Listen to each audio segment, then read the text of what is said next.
Salam sejahtera untuk Bapak dan rekan mahasiswa sekalian. Kami dari kelompok 13 akan menjabarkan proyek data mining kami yang berjudul Association Role for Business Strategic and Promo Recommendation in Restaurant ABC. Proses yang digunakan pada pengembangan proyek data mining ini menggunakan proses CRISP DM atau yang dikenal dengan Cross Industry Standard Process for Data Mining yang merupakan salah satu standar pemrosesan data mining yang sudah dikembangkan, di mana data yang ada akan melewati fase-fase yang ada, yakni fase pemahaman bisnis, pemahaman data, pengolahan data, pemodelan, evaluasi, hingga penyebaran. Mana melalui langkah-langkah pada proses CRISP DM ini diharapkan dapat mendapatkan pemodelan yang paling sesuai dalam pemrosesan data mining melalui pemahaman data yang ada, sehingga informasi yang akan disajikan akan lebih efisien untuk pengguna. Yang pertama yang dibahas adalah business understanding, di mana tahapan ini untuk menentukan tujuan proyek dan kebutuhan secara detail dalam lingkup bisnis atau unit penelitian secara keseluruhan. Di sini juga akan menerjemahkan tujuan dan batasan yang akan digunakan menjadi formula dari permasalahan data mining yang digunakan untuk menyiapkan strategi awal untuk mencapai tujuan bisnis. Masalah pada proyek data mining diangkat dari data transaksi pada salah satu rumah makan, yakni rumah makan ABC, yang merupakan usaha bisnis yang bergerak di bidang wisata kuliner. Di dalam rumah makan tersebut, banyak informasi yang menyediakan berbagai menu pilihan hidangan yang diperuntukkan untuk pelanggan. Bahkan, di era teknologi sekarang, banyak pelanggan memanfaatkan teknologi untuk melakukan dan memberikan ulasan terhadap objek hidangan tersebut. Hal ini dapat membantu pelanggan untuk memperoleh informasi yang dibutuhkan terkait dengan hidangan. Namun, dengan bertambah banyaknya informasi yang tersedia dapat membuat pelanggan merasa kebingungan untuk mengambil keputusan terhadap menu hidangan yang sesuai dengan keinginan dan selera pelanggan. Dengan ini, maka pelanggan dapat mengalami overload information atau menerima banyak informasi. Dan di samping itu, pengelola rumah makan juga harus melakukan perancangan strategi bisnis yang mampu meningkatkan transaksi di antara penjual dan pembeli.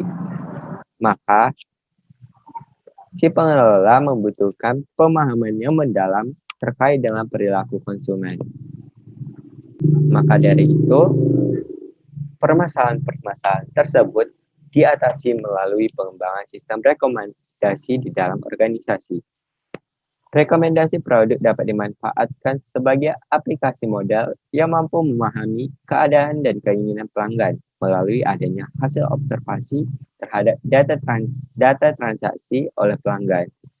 Dengan adanya association role mining sebagai pendekatan yang mampu memberikan dukungan keputusan antara produk yang dibeli secara bersama-sama oleh pelanggan.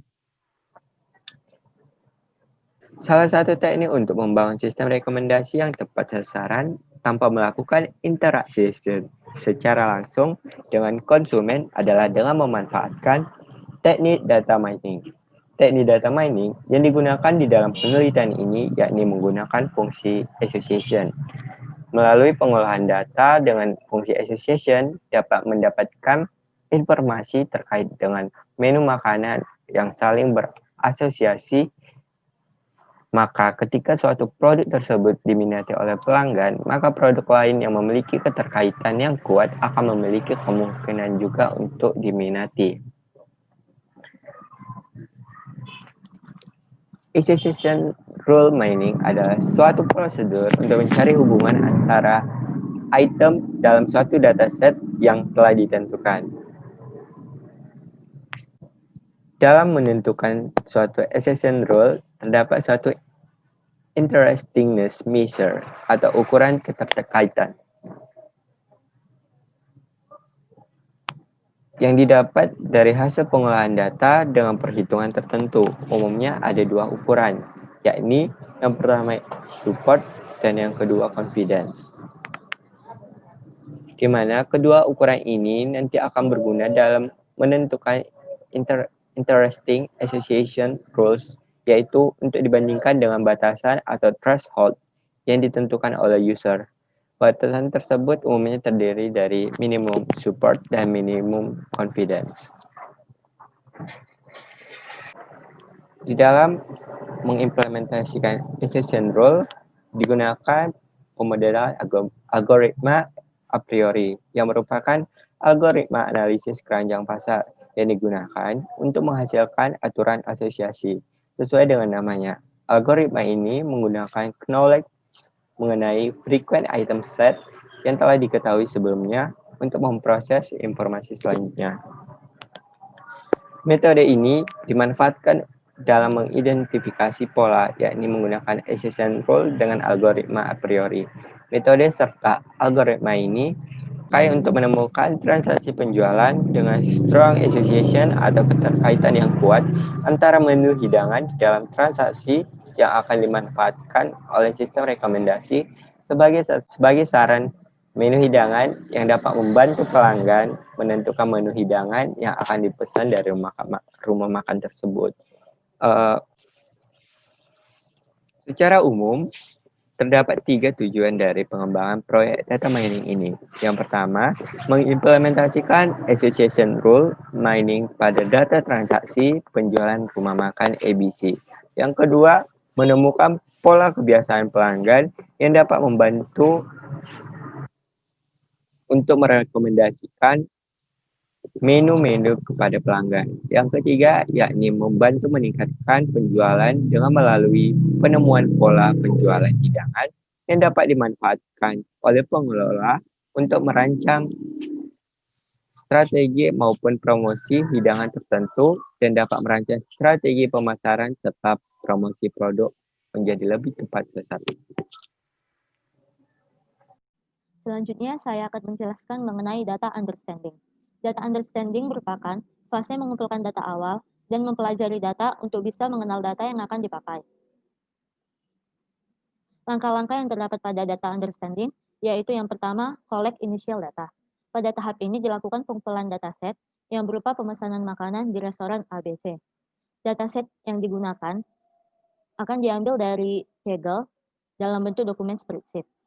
Langkah yang kedua yaitu describe data. Dataset pemesanan makanan di restoran ABC ini terdiri dari beberapa atribut, yaitu order number, order date, item name, quantity, product price, dan total product. Langkah yang ketiga yaitu explore data. Explore data artinya mengeksplorasi data dengan pendekatan EDA atau exploratory data analysis untuk mengurangi dimensi data yang terlalu besar. Penggunaan EDA ini dilakukan untuk mengeksplorasi data dengan menggunakan fungsi statistik, matematik, dan divisualisasikan dalam bentuk grafik. Dengan menggunakan EDA, akan didapatkan ringkasan statistik dari data yang dimiliki, seperti rata-rata, nilai minimum, nilai maksimum, jumlah data, standar deviasi, dan lain-lain. Langkah yang keempat yaitu berupa verify data quality. Pada tahap ini dilakukan evaluasi kualitas dan kelengkapan data pada dataset transaksi restoran. Evaluasi data ini dilakukan untuk melihat nilai-nilai yang hilang atau missing value, terutama jika data yang dikumpulkan pada jangka waktu yang lama, memeriksa atribut yang hilang atau kosong atau null, melihat terdapatnya data rangkap atau data double, serta menilai apakah semua nilai masuk akal, dan pada tahap ini data yang dimiliki tidak ada yang memiliki missing value.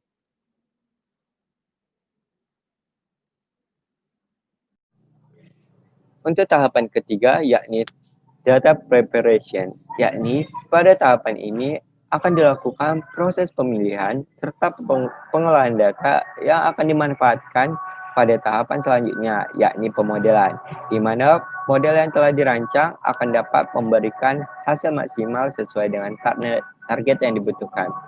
Berikut, yang pertama kita akan membahas dataset. Data yang digunakan di dalam penelitian ini menggunakan data transaksi rumah makan ABC, yang dimana data yang diambil berasal dari Kaggle, yakni data Indian Takeaway Restaurant.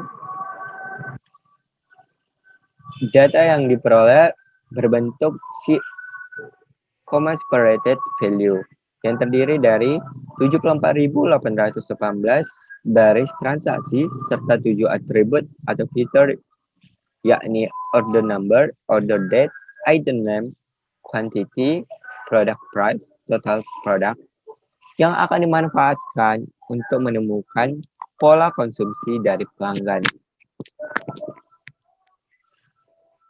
Yang kedua adalah select data. Data transaksi yang telah dikumpulkan tidak dapat digunakan secara langsung di dalam proses data mining. Maka sebelumnya, data tersebut akan dilakukan pemeriksaan terhadap data yang redundan, data duplikasi, atau bahkan memeriksa data yang tidak lengkap. Selain itu, diperiksa juga apakah seluruh atribut tersebut akan digunakan seluruhnya atau tidak. Nah, pada perancangan association rule, menu pada rumah makan ABC, tim proyek memutuskan atribut yang akan digunakan dalam membangun association rule-nya, yakni menggunakan order number, item name, serta quantity. Lalu pada tahap clean data, pada tahapan ini dilakukan untuk memastikan kualitas data yang diperoleh apakah sudah layak untuk diproses dalam data mining. Tahap data cleaning merupakan tahap menghilangkan noisy data, melengkapi data, dan mengatasi data yang tidak relevan dan tidak konsisten.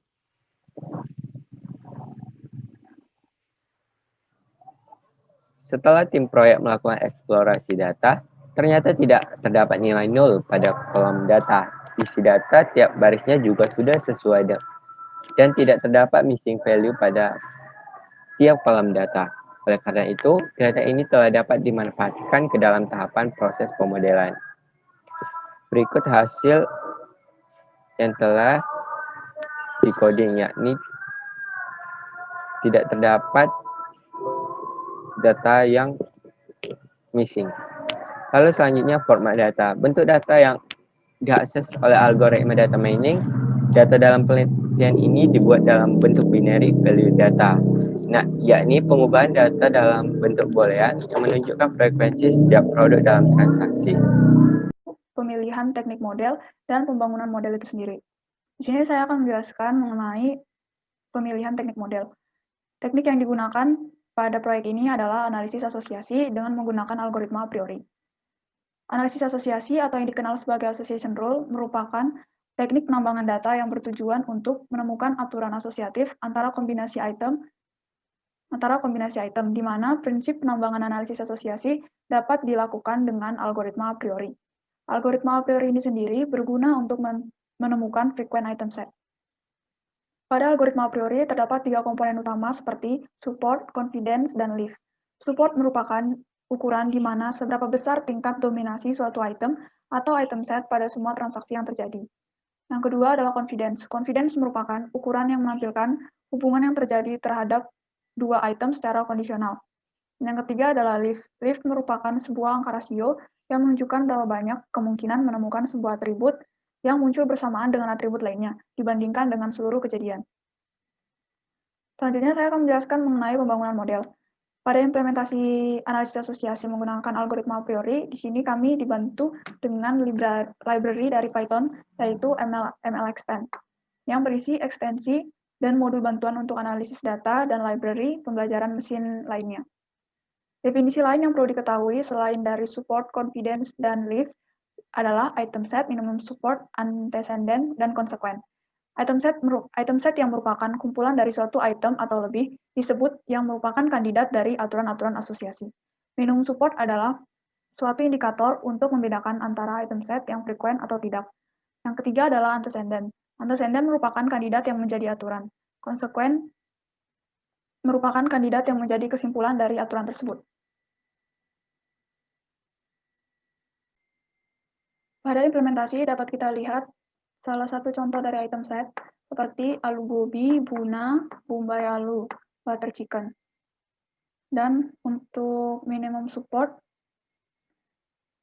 supportnya kami menggunakan 0,03. Untuk antecedents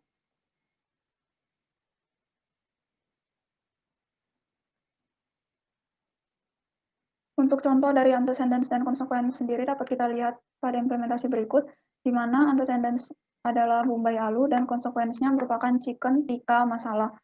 Di mana antecedents di sini merupakan kaidah aturan dan konsekuensinya merupakan kesimpulan dari kaidah aturan tersebut. Asosiasi kelompok proyek menggunakan minimum support sebesar 0,03, di mana matriks yang digunakan untuk mengenerate aturan adalah support, confidence, leave, leverage, conviction.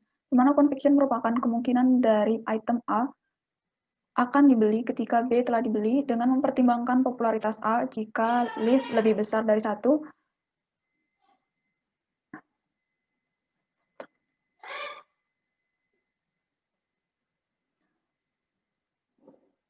Pemodelan analisis asosiasi menggunakan a priori, di sini kelompok menggunakan minimum support sebesar 0,03.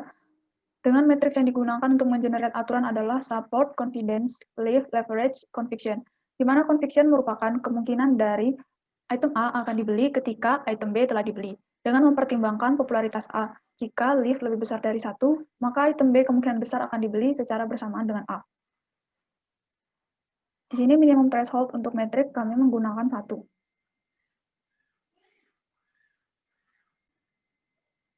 Selanjutnya kami melakukan transformasi data. Apabila terdapat jumlah barang yang lebih atau sama dengan 1, maka akan diset menjadi 1. Apabila tidak terjadi transaksi, maka akan diset menjadi 0.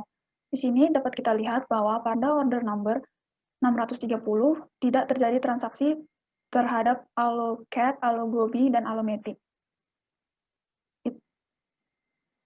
Oleh karena itu, pada baris 6 dengan order 630, saya jelasin banyak.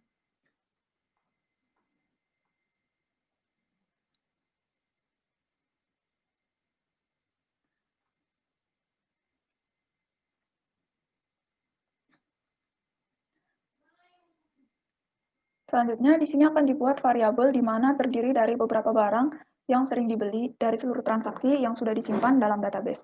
Dengan menggunakan perintah a priori, dalam proyek ini dibuat dengan minimum support 0,03 atau sebesar 3%.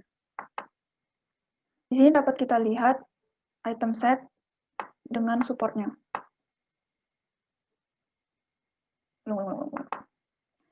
Selanjutnya akan dibuat variabel di mana terdiri dari beberapa barang yang sering dibeli dari seluruh transaksi yang sudah disimpan dalam database. Dengan menggunakan perintah a priori, dalam proyek ini dibuat dengan minimum support 0,03 atau sebesar 3%. Di sini dapat kita lihat pada item sets AluGobi, supportnya adalah 0,045906. Variabel-variabel yang telah memiliki aturan-aturan asosiasi akan dibangun dari setiap barang. Variabel keranjang di sini merupakan hasil dari fungsi pencarian asosiasi, di mana data yang digunakan berasal dari frequent item set, dengan nilai minimum leave ratio adalah 1. Di sini kita dapat melihat antecedents yang merupakan kaidah dari aturan, dan konsekuensi yang merupakan kesimpulan dari aturan tersebut. Di sini dapat dilihat apabila bombay alu dibeli, maka kemungkinan dari chicken tikka masala akan dibeli secara bersamaan dengan bombay alu. Pemodelan dari implementasi asosiasi analisis menggunakan a priori ini juga dapat dilakukan dengan menambahkan ambang batas, seperti hanya memilih yang leave-nya lebih besar atau sama dengan 3 dengan confidence lebih besar atau sama dengan 8. Di sini dapat kita lihat antecedents dan konsekuensi yang baru, di mana pada antecedents yang pertama, apabila pembeli membeli mango chutney dan mint sauce secara bersamaan, maka kemungkinan plain papadum juga akan dibeli secara bersamaan.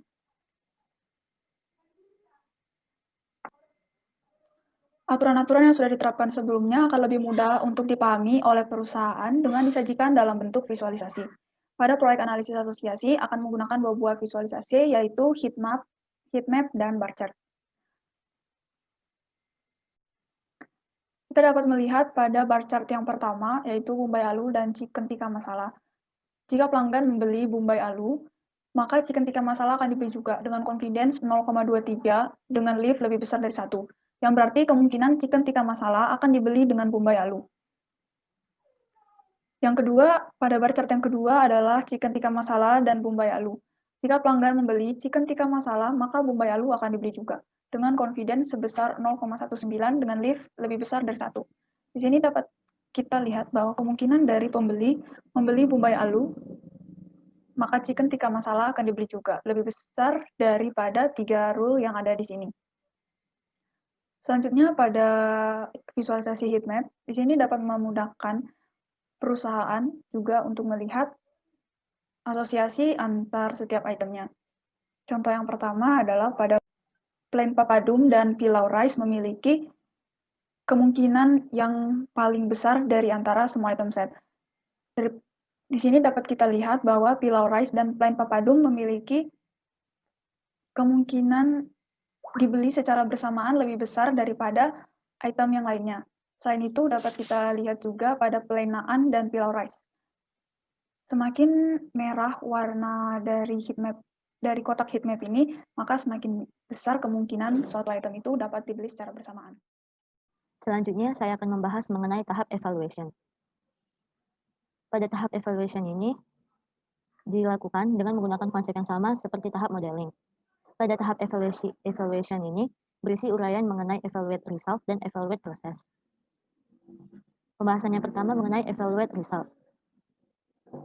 Pada evaluate result ini, nama-nama dari item menu pada restoran dengan menggunakan algoritma a priori ini menggunakan 74.818 record data, tidak termasuk header, di mana rule atau aturan yang dilakukan sebanyak 2 kali. Pada rule yang pertama, menggunakan minimum support sebanyak 0,03 atau 3% dengan metric lift, sedangkan pada rule yang kedua, menggunakan metric lift lebih besar sama dengan 3 dan metric confidence lebih besar sama dengan 0,8. Dari kedua rule ini dapat dilihat perbedaannya berdasarkan antecedents dan konsekuensinya. Pada rule yang pertama, masing-masing antecedent dan konsekuensinya memiliki hanya satu item saja. Sedangkan pada rule yang kedua, pada antecedents rule yang kedua memiliki 2 item, sedangkan konsekuensinya memiliki 1 item. Pada contoh rule yang pertama, apabila user memesan chicken tikka masala, maka secara bersamaan user juga akan memesan Bombay Alu. Sedangkan pada rule yang kedua, apabila user memesan mango chutney dan mint sauce, maka secara bersamaan user juga akan memesan plain papadum. Selanjutnya mengenai evaluate proses. Pada evaluate proses ini akan menjelaskan mengenai proses-proses yang dilakukan terhadap evaluasi yang sudah didapatkan. Secara garis besar, langkah-langkah yang dilakukan pada proses evaluasi ini hampir sama dengan langkah-langkah yang dilakukan pada proses data pre-processing dan modeling. Penjelasan mengenai proses evaluasi akan dijabarkan pada program implementasi a priori yang telah dibuat pada Jupyter Notebook. Berikut merupakan kode program dari proses evaluasi. Pada kode program yang pertama, dilakukan pengambilan dataset dengan mengurangi ukuran dari dataset tersebut sebesar 200 data, sehingga membuat algoritma a priori dapat berjalan dengan lebih cepat. Pada kode program yang kedua, akan diambil datasetnya berdasarkan item yang paling banyak dipesan oleh user ataupun item yang terfavorit. Pada kode program yang ketiga, ulasan mengenai item yang terfavorit tersebut akan dihitung berdasarkan pengelompokan dari order number dan juga item name, di mana nilai atau values-nya akan disimpan sebagai frozen set untuk memeriksa apakah suatu item tersebut merupakan item terfavorit. Dalam hal ini, akan dilakukan proses dengan lebih cepat. Selanjutnya, akan dilakukan pembuatan data frame untuk memberitahukan seberapa sering item tersebut telah dipesan oleh user. Selanjutnya akan didapatkan hasil yang terdiri dari 5 item yang terfavorit atau item yang paling banyak dipesan oleh user. Langkah selanjutnya, item yang sering ditemukan dalam dictionary dapat disimpan apabila key item tersebut berupa panjang dari item set. Hal ini memungkinkan user untuk mengakses item set dengan panjang tertentu dengan lebih cepat. Selanjutnya dilakukan penentuan dari minimum support untuk mempertimbangkan frekuen pada suatu item. Dalam hal ini, minimum support yang digunakan sebesar 0,03 atau 3%. Selanjutnya dapat dilihat 10 item set yang muncul berdasarkan minimum support yang telah ditentukan sebelumnya.